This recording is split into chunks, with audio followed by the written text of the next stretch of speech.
Hello, friends. I'm no therapist, but I'm your host, Stephanie Goodman. I'm a wife, a mother, a grandmother, and a woman of faith. Often friends ask me how I have a successful marriage while blending families and staying optimistic in life. This podcast features people with real-life stories about success in relationships and triumph over trial.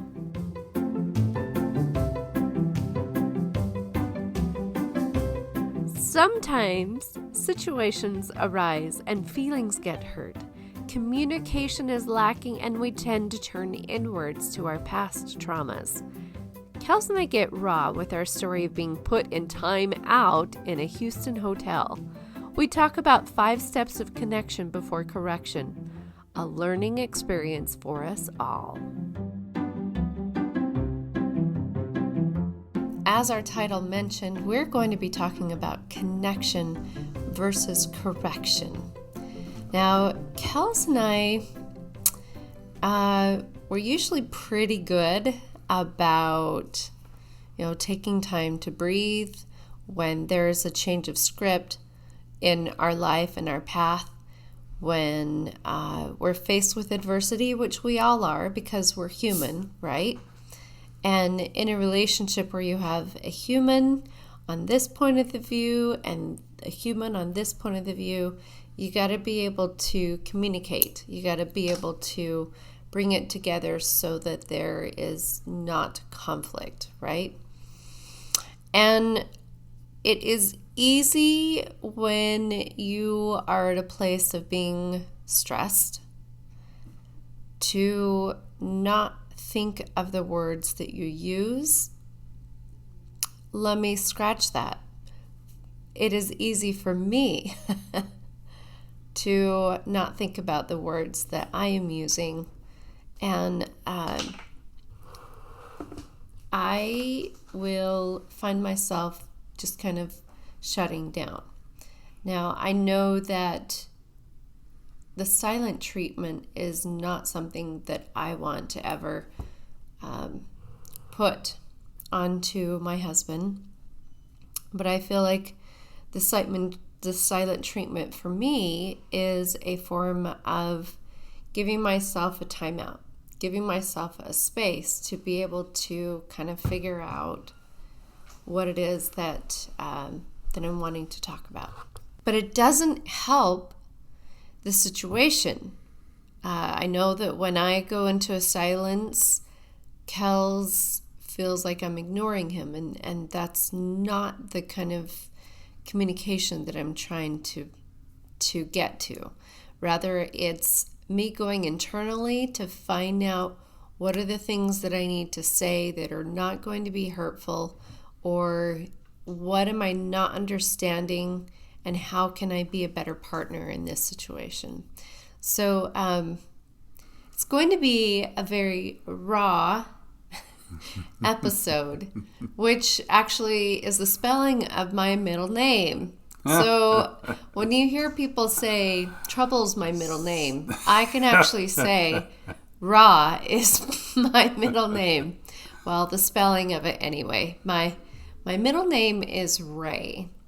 And ever since I was in elementary, whenever my name was fully read out as Stephanie Ray Lee Master Goodman, whatever it is, if you don't know that R-A spells Ray in my world, then you're going to pronounce it Ra. And for the longest time, I hated my middle name because I was called Stephanie Ra. People did not understand what they were trying to pronounce, and it was hard for me. Don't they know who you are and how to pronounce it? I mean, oh my goodness. Just ask, right?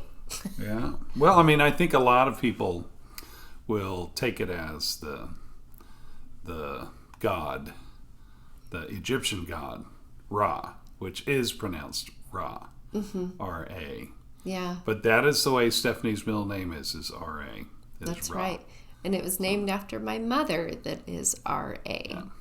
Leila Ray, not Leila Ra. Leila Ray. And I decided as a young girl, because someone helped me to understand that, like you said, the sun goddess is Ra, but I choose to make it Ray. That's right. Because that's how it's supposed to be pronounced. Mm-hmm. So I'm an Egyptian sun goddess. That's what I am. I'm a ray of sunshine. A ray of sunshine. Whenever I can be. Sometimes I can burn. Right, Kels Goodman? Right? Maybe. So. When I was in kindergarten, and I'm flashing back to my own life, because here's the thing, is that conflict comes from a lot of past experiences, right? Yeah. When we're in a place of not connecting, it's because we are in conflict within. So are you feeling where we're going today with this podcast? All over the place. Maybe we ought to set the stage. Okay. Maybe we need to do that. Set the stage for me. Would you set the stage for me? Ma'am. Tell me how this is supposed to go on my podcast. Okay, well. If you want Take me it to. away, Kels Goodman.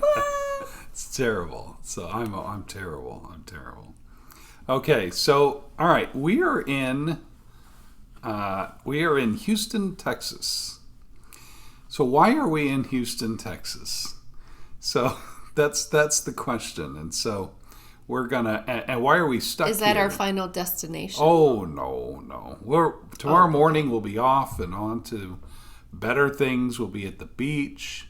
We'll be eating shrimp. We'll be with friends. It's going to be awesome. It'll be sunny or rainy. It doesn't matter. And so, but here's the situation: is we took this last minute trip, to South Padre Island from Provo, Utah. And we've always dreamed of getting on an airplane in Provo versus Salt Lake, because Salt Lake is a very big airport, and they made it even bigger right after, in the middle of COVID. They kind of finished this construction that made it to where it's like an hour and a half walk, literally. It is horrendous. To get to your gate. I mean, just to get to the gate. First time we did it, it was just like, ugh. And up one escalator, down another. Yeah. I mean, how many walk-run tracks did we have to go on? I mean, I think they're preparing for some kind of transportation to go. I think that's what's happening. Is like a shuttle? Like a shuttle. That's the big word. Yeah, I think they're preparing shuttles to go. Okay. They just hadn't finished the shuttles. Yeah. They got to build the building first. So at this moment, we're not liking the Salt Lake Airport. It's just too big. It's just it's beautiful. It's definitely nice architecture and everything. Yeah. But it's just so far away. So anyway, so the point is that we our friend Jenny James, who's been on this program and who we have worked with, who wrote my Quarantine for Two film, she we've had her down to South Padre Island before, about 6 months ago, and she went again without us. And that's kind of a no-no. You don't go down to South Padre without us being there. I mean, when you walk into South Padre Island rentals, it should say, get in contact with Stephanie and Kels Goodman. Yeah, totally. First. Totally. Yeah, I agree. And that's what should have happened. And so Stephanie and I made this quick decision, right before the LDS Film Festival, which gets really busy. I went and I looked online at the same time Jenny was talking about going to South Padre, and we saw that they were flying now from Provo, the little airport, to Houston, Texas. And we were like, oh my goodness, they're going to Texas. Now they're not going all the way, so we still have about a 5-hour drive down to South Padre, but hey, whatever. It's kind of like flying to Salt Lake and driving down to St. George or something. It's kind of that kind of mentality, which is fine. So we threw caution to the wind or whatever, and we decided let's go do it. So we did it. Now, simultaneously, while we're getting ready for this trip, we're kind of starting to realize that as we're going on the trip, it was the airport was fine. we kind of learned how to do things because it's a little different, not serious, but just little irritating things. Like, for example, you can't just like buy a bottle of water with your card. You have to use cash. And the smallest thing I had was a 20, and it's only all machines, and there's no restaurant there or anything at the airport. So while you're sitting there waiting for your airline, you probably ought to bring your own food to eat there. And then you get on the plane and you have to buy the food. You have to buy a soda or water. So, those are some irritants that aren't the end of the world because now we know and. And we also discovered that I had packed full-size hairspray and full-size mousse and then one of my favorite expensive hairsprays. Oh, and toothpaste, full-size toothpaste. Yeah, we lost 4 full-size canisters of something. We lost, like she said. So we lost that, which is fine. We were fine with that. They asked us if we wanted to take it back to the car before we got on the plane, and we made the decision to let it go. To just let it go, because we figured we'd be in our rental car, and we just buy whatever we need. Yeah. So our plan is to fly to Houston, get a rental car, stay overnight at the hotel because it was late when we got here, and then we just drive first thing in the morning. Right. Well, we got into our rental car place, and my card didn't work, and then I remembered that the bank was my bank, is a small town bank whose I won't name, was closed for the weekend, meaning Saturday, and you couldn't even get online. You couldn't even do any transacting because they were doing some kind of maintenance, something. Mm-hmm. And there was some new owners that took over the bank. And I like a small town bank. This is just the one time I didn't like the small town bank because... Seriously, we'd never had anything like this. Yeah. How long have you had this bank? 25 years. Exactly. Yeah, and it's never really given us... But this weekend, we got there and we couldn't get the car because my card declined, even though we'd reserved it and we'd paid for it. And so I thought, okay, well... let's wait till tomorrow. Let's just go get the hotel. And maybe it's that I didn't tell the bank that I was in Texas. But that was one option. Here we are at a hotel. We're expecting to pick up our rental car. Yep. The cards aren't working. How are we supposed to pay for a lift or anything else if the cards aren't working, right? Eating out. How are we supposed to buy food if the cards are not working? Because I'll tell you what, that was a shocker for me to realize how many people were not taking any cash. Yeah. And we had cash, thank goodness, on you moving forward on that before we left. Yeah. But when nobody's taking cash, that is obsolete. Well, and we remember it was amazing. We almost didn't get to go back to Provo, to Allegiant, when we had to switch the bags. We had to get a bigger bag in. We had to pay for... Because I'd paid for carry-ons. Right. Yeah. We put in a bigger bag, and she used the card to pay for the bag, and it wasn't working at first, and then somehow it magically worked. Well, the truth is, it wasn't really supposed to work, but it did work. Oh, wow. And so, at least I think, or maybe that was today, but anyway, point is, it worked, but once we got there, it didn't work down at the car rental place. So we thought, well, let's just get our hotel. We get up the next morning. It'll be Monday morning. I can call the bank or get online and make sure I can do the transaction. So I got online and all of a sudden it showed up and I thought, okay, good, we're back in business. So I went to the car rental place and the card still declined. And I thought, oh my goodness. So I called the bank and the bank was like, oh, we sent you new cards. And your old cards, all of them, all accounts. All 5. And we have 5 accounts, won't work unless you use one of your new cards. And it was part of the new ownership process. That was where? What do you Sitting on our desk. All the new cards. All the way in Utah. Were back at my office at home. And all I had was, because I knew we had the new cards, but you know how long it takes to go through all those auto chargers, and because I knew once I canceled it, I would forget, the the gas bill or whatever bill that goes out automatically. And we have so many options Yeah. for applications that instantly are downloaded that will take care of things. Yeah. Right? Until that now we've got to figure out what those are. And now your card hope changes. That you don't get a late fee for these so I was things. waiting till we got home from our vacation to do all that stuff. Right. Well, I didn't read the print on the cards that said you have to have these done by yesterday, and so, or by Saturday. And so here we are, stuck in Texas. I can't get to any money at all, even though there's plenty of money to do whatever we need to do. Right. And we have no friends.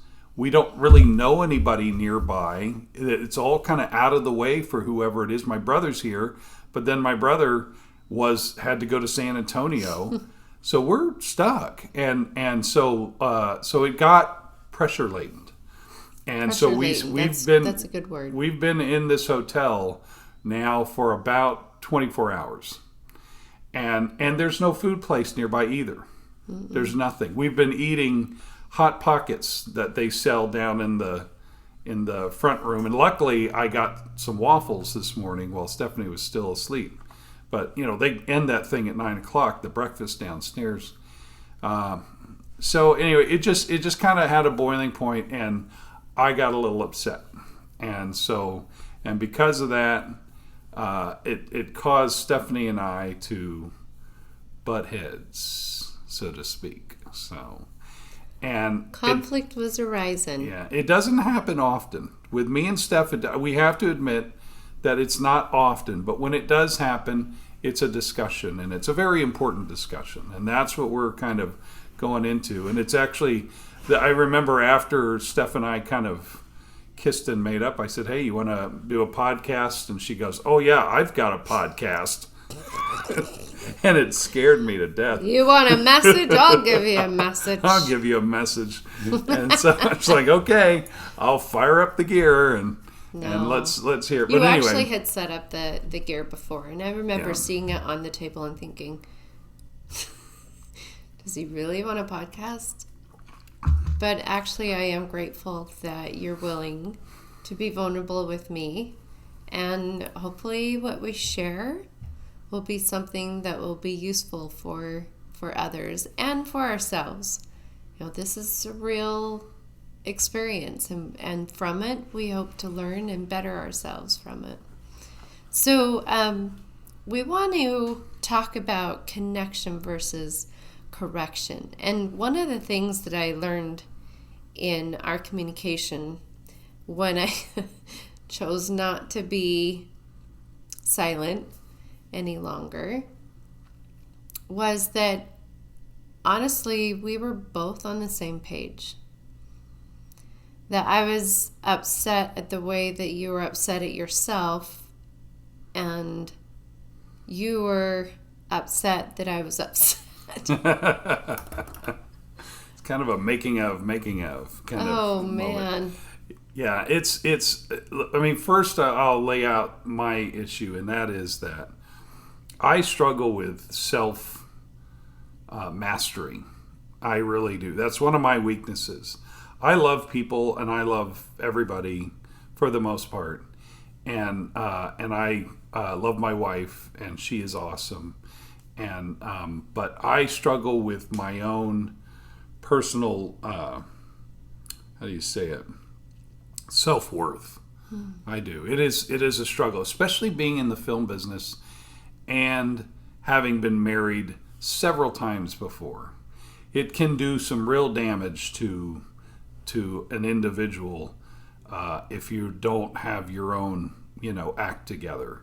If you don't have, if you don't lean on Christ for the example, or lean on certain family members or something to help beef you up. But there has to be a point where you have to be strong and be on your own.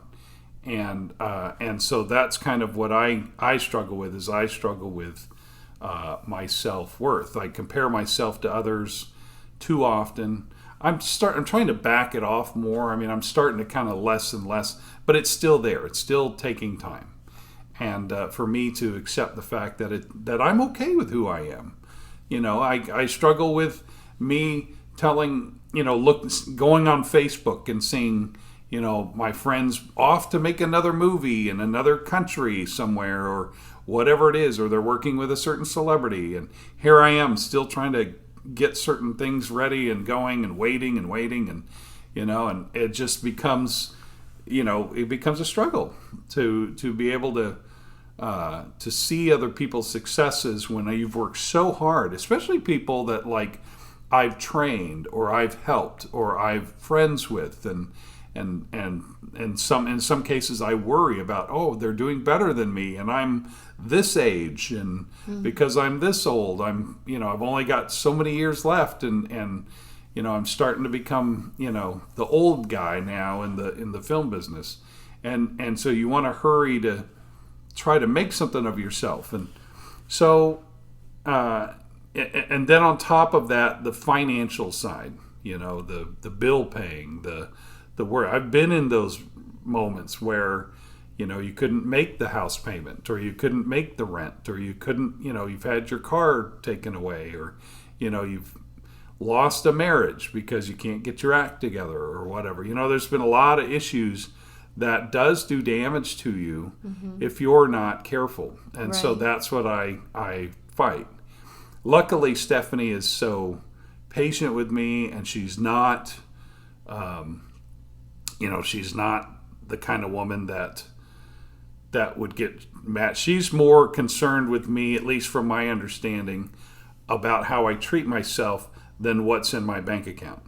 At least I'm assuming that's right? I mean, you were spot on with that. Yeah, she's whereas we've been very blessed, especially in these last number of years. We've been very blessed with what we've had and what we've been able to do. Right. And I just like to keep it that way. I don't want to ever touch going broke or getting to that ugly point, because I feel like I'm too old for that kind of stuff. It's like, come on, man, I should be past all that.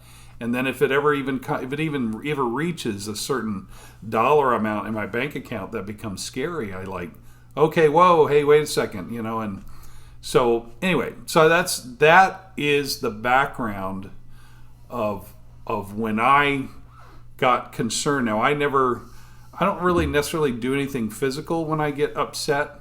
I might slam on the desk or set my phone down or something like that, but I don't do anything beyond that. It's more just my demeanor of my language and my just my anger, and that's the kind of stuff that I suffer with, that I admit to. And so anyway, so those are some things that Stephanie sees me do, and she's saddened by that, because she's such a positive girl, and she doesn't deserve having to sit there and watch her husband be beating up on himself when there's no need to. So anyway, so that's my understanding. I do so deeply appreciate your willingness to share that raw side of Kels Goodman. Stephanie Raw, good man. No, Stephanie Ray. Ray. Sorry. Ray of sunshine. Please. You see the difference. Yeah, I see it. But being vulnerable about that is helping me to have empathy, right? I think that having understanding of where you are, and this, I want to talk about some tools that I feel have been useful in conflict resolution, right? In our conversation, we learned that I was feeling shameful for my actions, and you were feeling frustrated for the things that you couldn't control, that were not playing in the game of chess, so to speak, right? In the way that we wanted them to go. And I found myself pulling up old stuff, which was not fair. Like, if we're battling and I'm bringing up old stuff, half the stuff you'd not even known that I was holding on to, and I realized that is definitely some daggers that are hard to move through, right? Yeah. But it helped me to realize that I had been packing on a lot of things from the past that I had not communicated with you about. And I believe that opportunity that we had helped me to feel safe enough to really dive into myself and realize, where is this trigger coming from?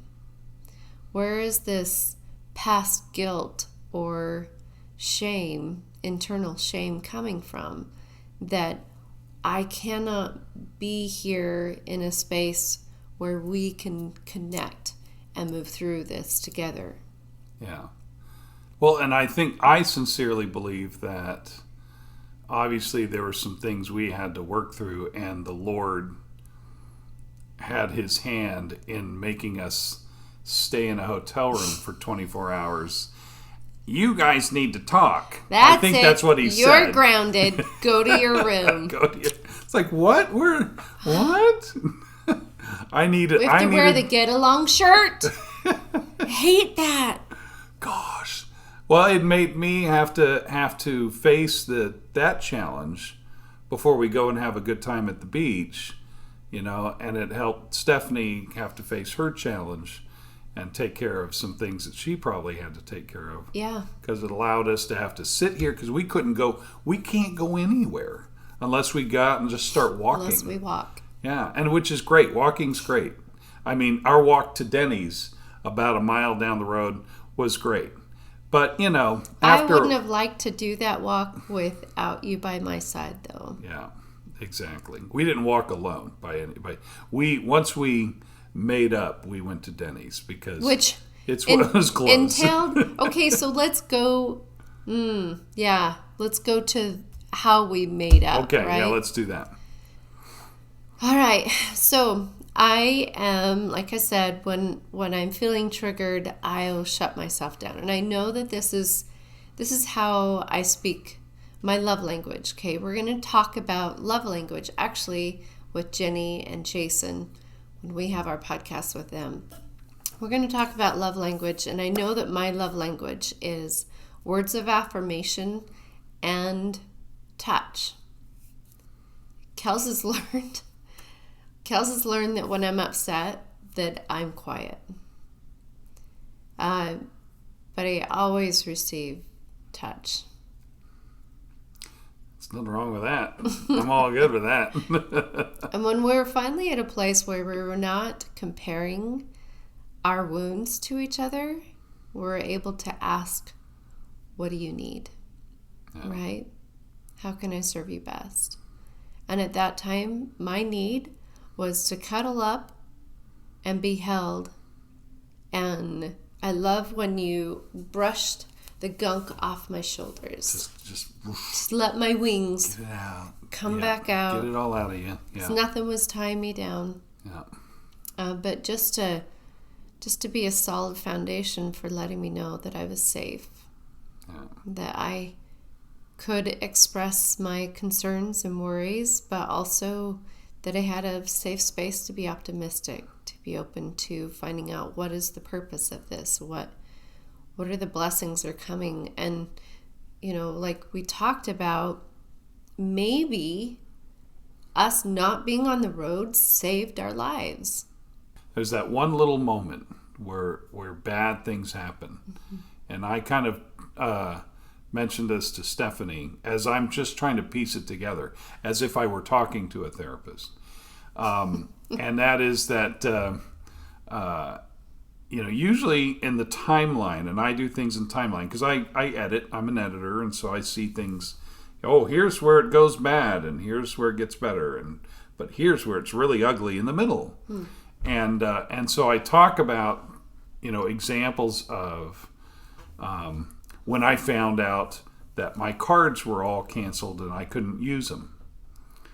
Now, I don't get mad at other people. So the lady on the phone, I did just tell her, I said, usually I take the brunt of things. Usually I don't mind saying, oh, well, okay, we'll work it out. Bye.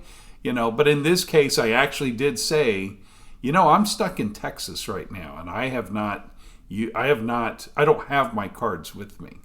So you let me know what I can do. And she said, okay, yeah, just hold one moment. And she never came back. And I waited and waited and waited. Oh, and that's so frustrating. That was really frustrating. And so there was that moment right there where I said, wow, we're screwed.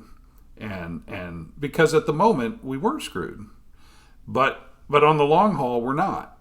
But it's just, I have a tendency as a producer, and as a producer, you ask other producers, they live kind of on a ready for the sky to fall kind of attitude, where now it's not right, it's not always right, and it's not, you shouldn't adapt that to your life, maybe to while you're making a movie, you think of everything, and that was one of the things that we kind of talked about, but we talked about in the timeline of my anger towards a problem. And again, most of this anger is usually based at me, not at anyone else, because I'm not very good at getting angry at someone. I love people too much. I don't like, getting mad at them unless I have to say something, and then I do it as easily as I can. But for the most part, I usually take the concerns and I take it inward, and then I sit here and fight it out and go, okay, I'm gonna figure this out. Mm-hmm. At that moment, I admit, that I forget God. I forget that there's a reason for something happening. I go, okay, what did I do to blow this? And what am I going to have to learn from this? And how do I get out of this so that I can go back to not making that decision again? And so you try to fix things quick, but you're not going to. And so you blow up. And so that's what I did today was I blew up, but I didn't blow up at anyone. I only blew up at myself because this is my problem and I should have made better decisions. But I forget that there's always a reason behind these actions and not everything is in my control. And so I had to back up and wait for my cool down to happen. And in the middle of that, Stephanie sometimes has tried to come to me and try to show me, well, what are you learning from this? And sometimes my concern that I'd had with Stephanie was that she would sometimes throw that card a little too soon. Wait until the panic is over. Wait until we're cooled down. Then we can sit and ask the question, well, what are we learning from this? And I think that might have been the only real concern that I had was I felt like, because I know using the phrase, what have we learned from this, is a tool that is used for self-help. That's a self-help tool of some kind, whether it be from the gospel or whether it be from, the gospel of somebody who does. Well, and I take it in the way of, count my blessings, exactly, right? Yeah, that's right. What was I blessed with this situation? But I think a lot of times when you're in the heat, when you're in that middle part to where you in that timeline of, I just found out that I can't use my cards, I'm stuck in Houston with no car, no nothing, and my cards are 1,200 miles away, and I don't know what to do. There has to be that moment where I have to let it out, let it done, cool off, find some answers, and then go and say, okay, what did we learn from that? And I think time, that's all. I think all it is just our timing. Yeah, I could be a little more positive about the problem. That I agree to. I agree to that when something happens, I don't need to blow up. I don't need to do that.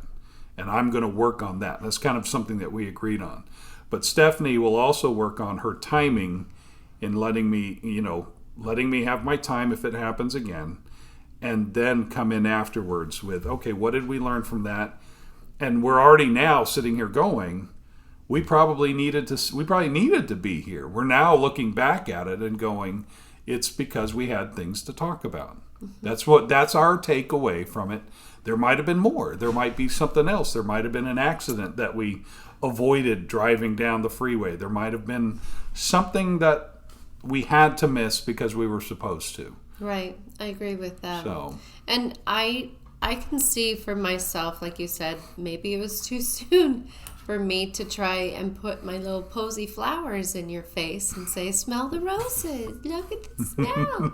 It's so nice. The sun is shining. Smell the roses, would you? And then a bee comes out and stings your nose and makes your face swell up. Look, you needed Botox, so, it made your nose bigger. Wow.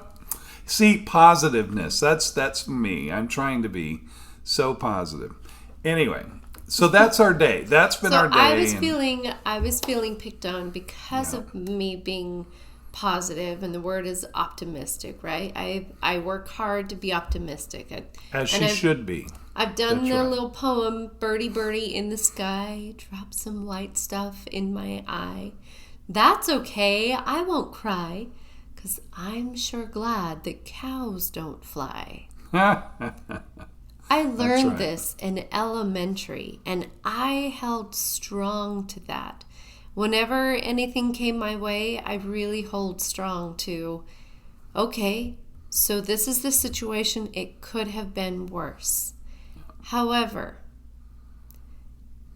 when you're in a situation like that and someone is throwing posies in your face, it can be offensive sometimes, and it can feel like you're not being validated, or that you're not being empathized with, right? Or that you're wrong for the feelings that you have. And I think, I feel that. I feel that. Let's go deep. So I really feel like maybe that was part of the conflict that we were feeling, is that we were both feeling that it wasn't okay to have the feelings that we were feeling. Right? Mm-hmm. And so,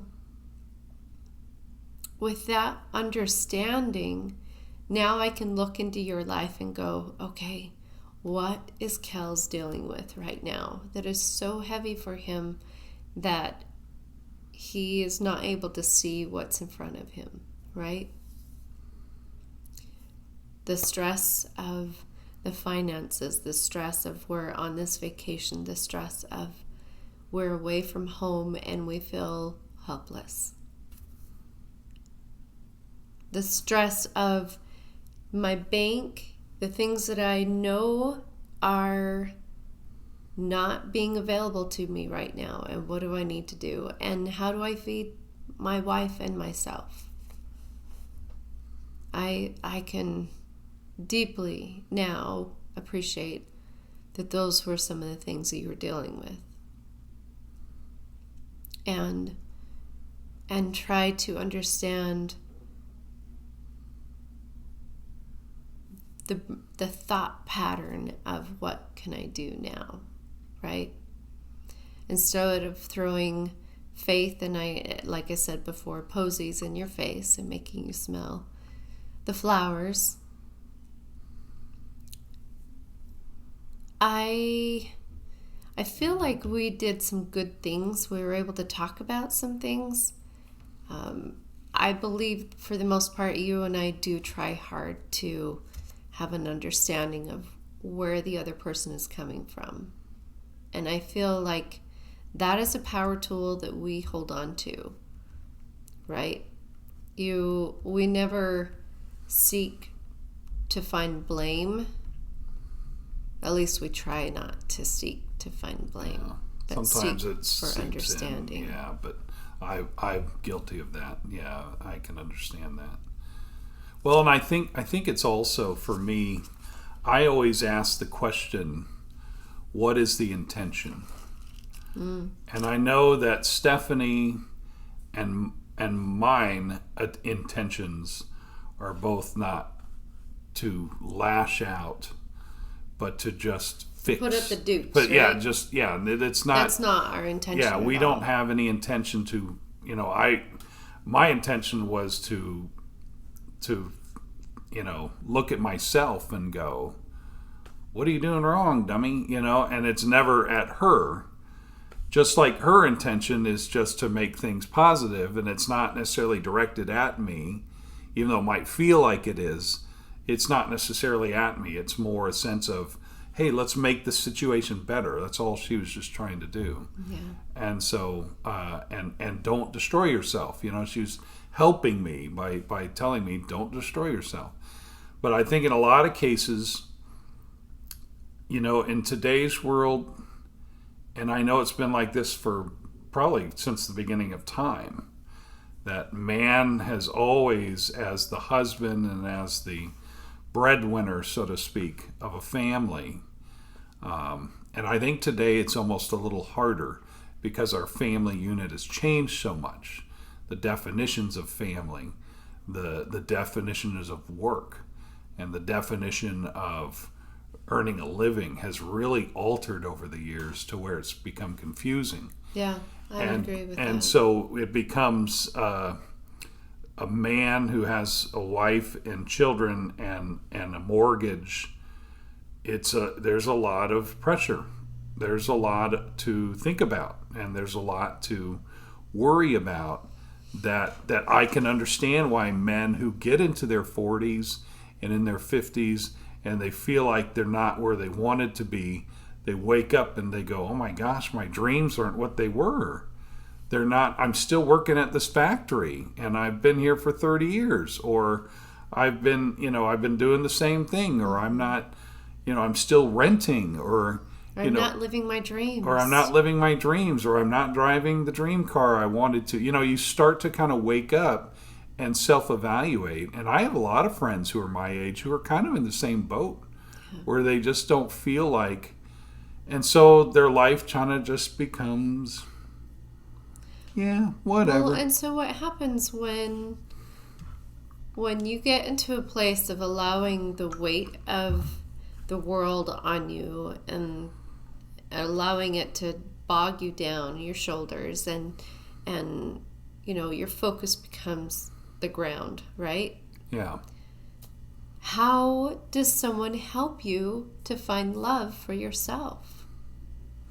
Well, I think it's one of the things that I enjoy that helps me is that I love. I'm getting more and more to meeting friends who are probably in kind of the same predicament, and I'm not going to name them, but I have some friends that I sometimes meet up with who are probably saying some of those same things, and some of them may look at me and think I have this amazing life. Yeah. And I guess I do have an amazing life. I to a degree. It's because I have an amazing wife. No. Is why I have this amazing life. I'm just going to say it straight out. I'm really lucky. But there's a lot of guys who are lucky. They just don't see it.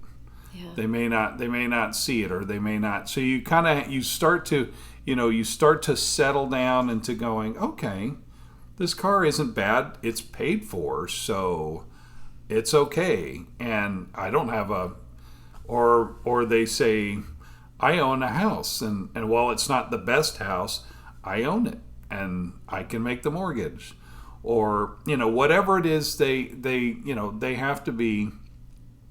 There has to be some work towards making who you are a success, even if it's not what you thought it was 30 years ago.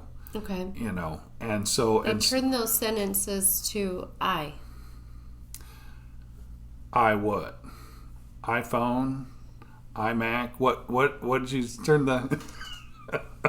Stephanie's trying to teach me how to make it positive now. So instead of saying you do this, you do that, you do that. Then say I do. Yeah. No. Yeah. Turn it internal.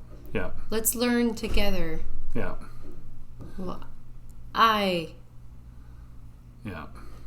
Oh, you're telling me I got to do it right now? Yeah. Oh, okay. Oh, I thought it was just a command to everyone. Hey, everyone, just say I. So, no, anyway, you're right. So I have, I'm married to this hot wife, and so I'm really lucky, and she's awesome. And I have a car that I don't have a payment on. I bought it with cash. And I have made some fun movies. I've made a few bombs, but I've also made some good ones, especially in recent days. And all three of my films recently that I just finished recently made it into the International Christian Film Festival. All three of them, as they read all the entries, I was like, ta-ta, yep. So now we're still trying to figure that out to see what the system is, but either way, I've had several movies entered into film festivals. So I mean, I consider being somewhat successful. And yeah, so I agree with that.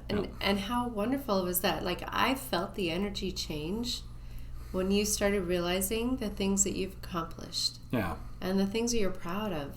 It's so easy to do a to-do list for others, right? And to pull, like, I didn't finish that, I didn't do this, this is what's bad in my life, and this happened to me, and it's so easy to do that. Yeah. It is not so easy to find the accomplishments in our life and to have confidence in achieving those or celebrating them. Yeah, you've got to find them. You have to find those accomplishments. Stephanie's really good at helping me find those accomplishments. She pulls me aside and says, yes, but you did this, and you pulled this off, and you won my heart, and so you're okay in my book, wink. And anyway, so she's good at that, and that's a gift that she has that I wished I had, but I'm trying to be better about. And so, anyway. So I want to share, I did a little bit of research before we started this podcast because I do tend to go all over the place. Like a butterfly. Like a butterfly. I tend to go all over the place, and I would like to have some key points that we bring into our podcast. And the key points I want to talk about are 5 steps to help communicate without fighting. And I feel like you and I are pretty good about doing these steps, and I'd love to discuss them with you if you're open for it, okay? You bet. So the first one is learn my needs first. Now, in the write-up, it said learn your needs first, and I am choosing to turn things internally. Otherwise, I feel like I'm teaching, but I'm not reaching. Correct? Okay.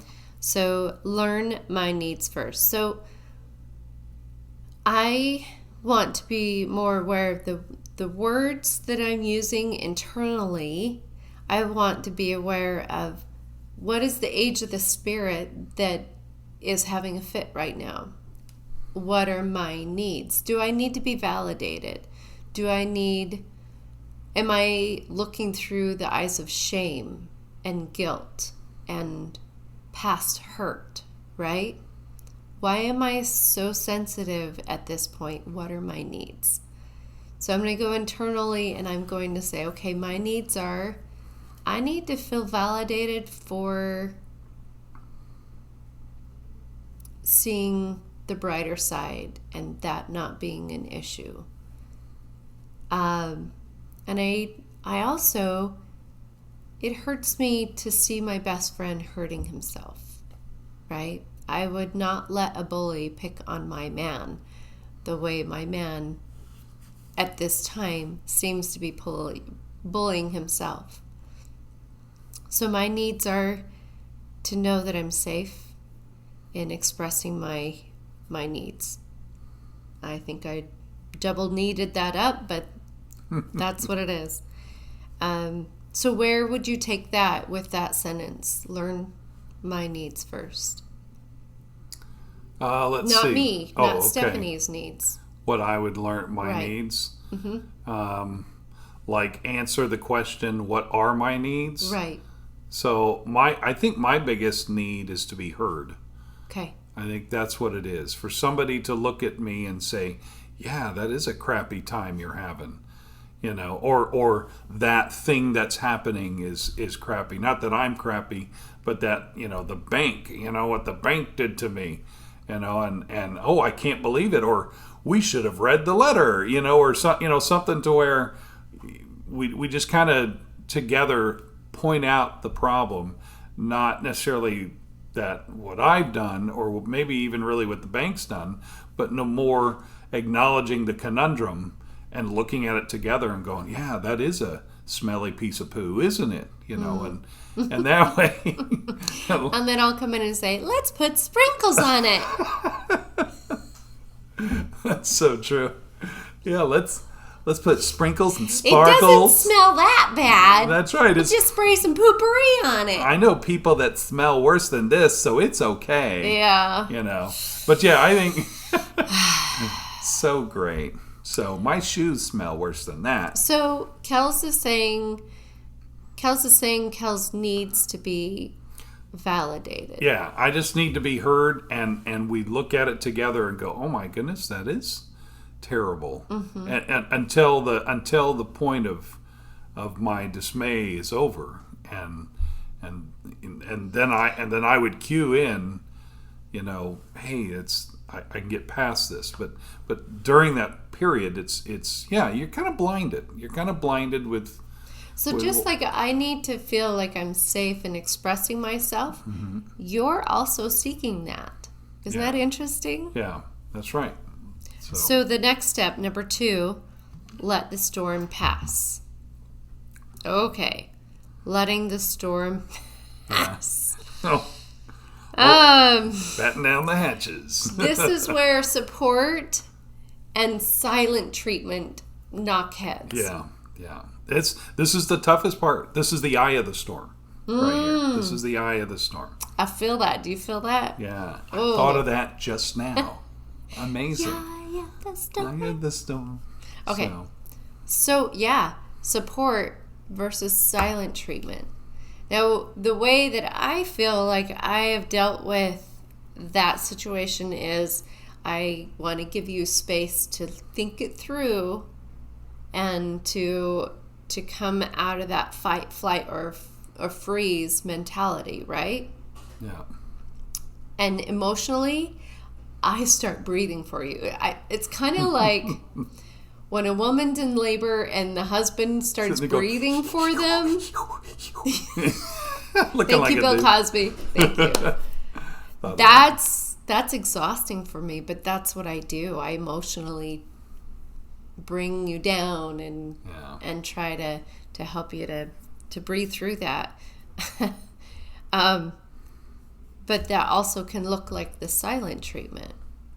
Yeah. Because sometimes I feel like it's best that I leave you alone, I'll let you go through it, but then again, I don't want you to feel ignored.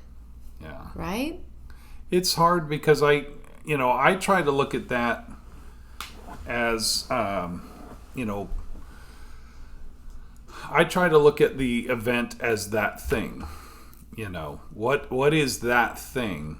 That thing is that problem right there. It's that piece of something, that I just want to, change. I want to fix, but I have to sit and brood over it for a moment and go, man, I can't believe we're in this mess. But I think I try my best to get out of that as quick as I can and try to solve it. And I can be better about that, but that's one of my goals that I'm working on. I like that. So. And I will also be more mindful of how I can support you with my words. Yeah. So that it's not a silent treatment, but that I'm a listening ear and can validate, right? Yeah. Number 3, be specific about our needs. What do you need? How can I help? We kind of talked about that a little bit, right? Yeah. And if it's something physical, if you need me to touch and hold you, talk to me, right? And even myself, I need to stop being a mind thrower. In other words, are you not reading my mind? Yeah. If you loved me, you would read my mind. That does get tough, yeah, to say, don't you know what's going on? But I understand why that happens. I'm just not good at it. That's all. I think you're better at it than you think. But I need to not have that game in my spirit, especially when we're upset. Yeah. So verbally asking, what do you need? How can I help? Then once things are calmed down, once we feel validated verbally and physically and emotionally, and we recognize what's triggering us from the past and maybe where we are, and acknowledge, okay, you're telling me that my situation is not valid, or you're telling me that I need to not worry about where I am right now, and I need to hear that you hear me and I'm okay and I'm valid for my feelings. Yeah. I actually, that made sense. I actually have a scripture that reminds me of that. I thought I'd just whip it out here real quick, and it says, James 1:19. It says, "Wherefore, my beloved brethren, let every man be swift to hear, and slow to speak, and slow to wrath. For the wrath of man worketh not the righteousness of God." So, so right there, that's from James.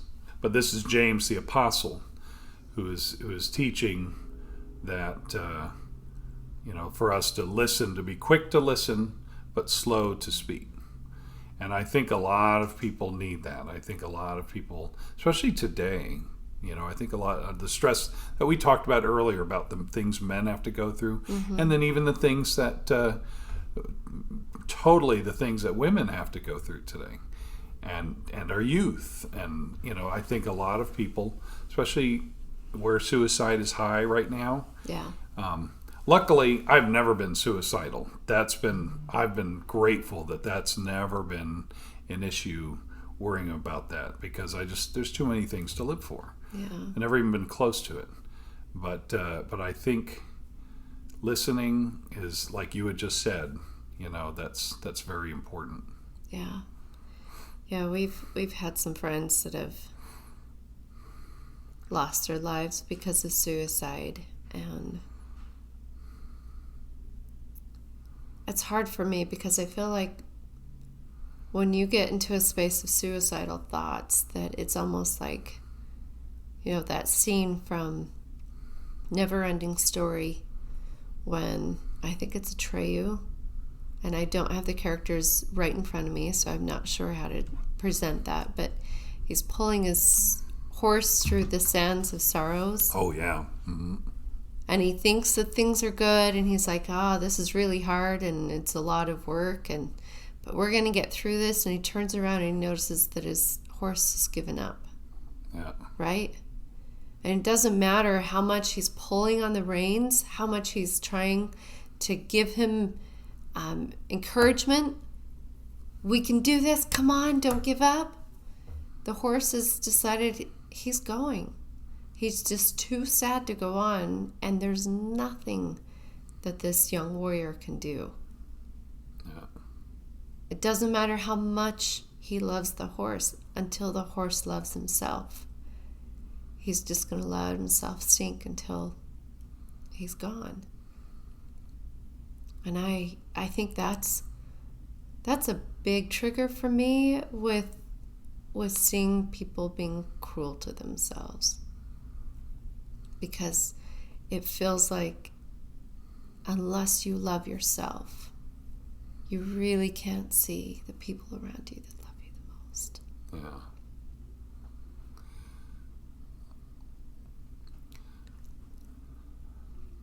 And that seems like a poison that you can't take from somebody.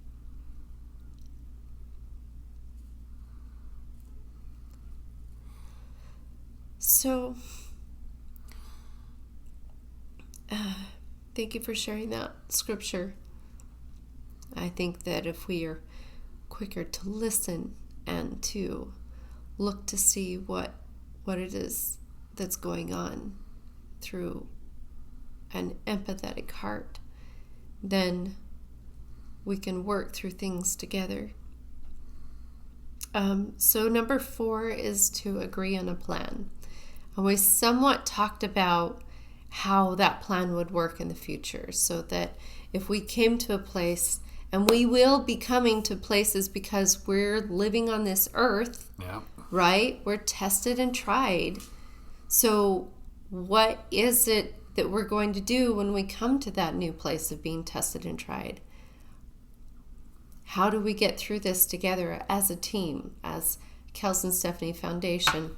And one thing that we talked about was having a verbal clue of saying, I need this much time to think about things, and then I'll come back to you. Yeah. Do you remember talking about that? Mm-hmm. Yeah. And I think that's it's sometimes difficult because, you think you're in the, I'm going to solve this thing, and then I can't, and then it's like you're in the middle of it, and you're just like, all of a sudden you're a different person. It's like the Hulk. Mm-hmm. When you turn into the Hulk, David Banner doesn't say, okay, excuse me, I'm now going to turn into the Hulk. I'll be right back. Rah! And then he does it, and he says, okay, I'm back now. I'm fine. It doesn't work that way. It's not that easy, but I think if we recognize it, if we see it, if we can practice it, like when it happens the best we can, I think that that can be the clue that here I go. It's kind of like the fire plan, right? Yeah. When the house is on fire, we know that we're going to go to this tree. You have to go to a certain tree. Spot. That's right. That's a safe spot to say, I'm not here right now. I'm actually in this mode. Give me some time. Yeah. And we can't make that plan when we're in the middle of the fire. Yeah. That's not the time to make that plan. And it may require, for example, if I'm getting frustrated, it may require you or me on the other end to say, to actually state, are you in the middle of, is this something you need to go through right now? If I don't say the cue because I'm in the middle of turning into the Hulk. Yeah. To say, are you turning into the Hulk now? No, you can't say that. Yeah. Can you imagine if I said that to you today? I know, right? Are you turning into the Hulk right now? Oh, man. Oh, man. Well, I do like the idea of having a safe cue. Yeah, that's what I'm saying. It's just some kind of, like more a feeling, not a are you turning into the Hulk right now, but more on a sense of, is this not a good time?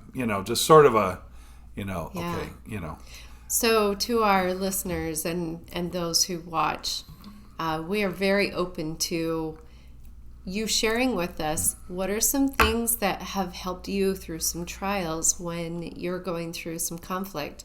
How do you stay connected and not go into a place of correction? Like that Hulk. You're not allowed to feel that way. Yeah. Now, do you need to go sit in the corner? Think about your actions? Like that.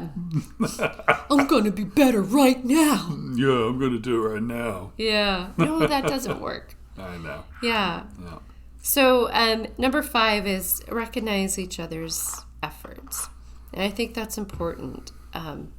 I am now looking back and seeing how valiant you were in taking care of as much as you could. And we reached out to friends. By the way, I need to give a huge shout out to our friends who picked us up from the airport. Mm-hmm. Thank you very much. I don't know if you want me to say names or not, but we'll just leave it there. You know who you are. That's you right. know who you have our hearts. That's right. We're so grateful that you were willing to share your car ride with us and drop us off at the airport, drop us off at the hotel. At the hotel. Because we couldn't rent our car, but we needed to sleep somewhere. Yes. So that was very kind of them. Yeah. Too. On your own journey somewhere else, you were willing to share that with us. And that was a tender mercy. I keep holding on to that.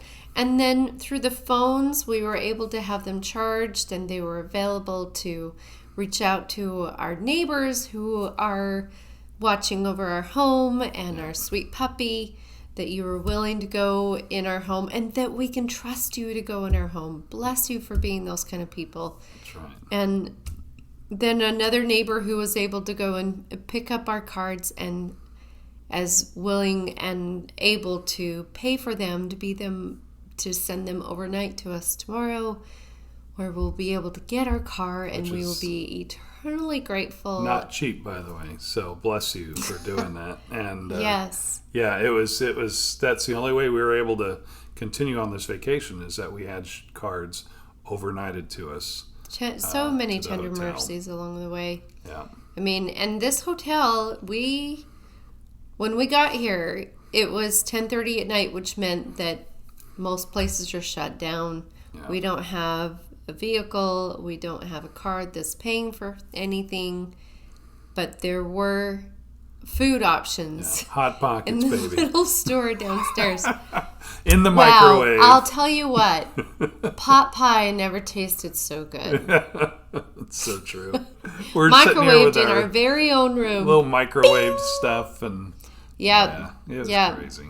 Yep. And we had water and we had drink, and if we want a candy bar, we can go back downstairs. Oh, and because our toothpaste was thrown away, guess what I discovered? You can brush your teeth with a pack of sugar. Hey, what do you know? If you get into a hotel room, there's usually a coffee selection. I'm a hot chocolate drinker.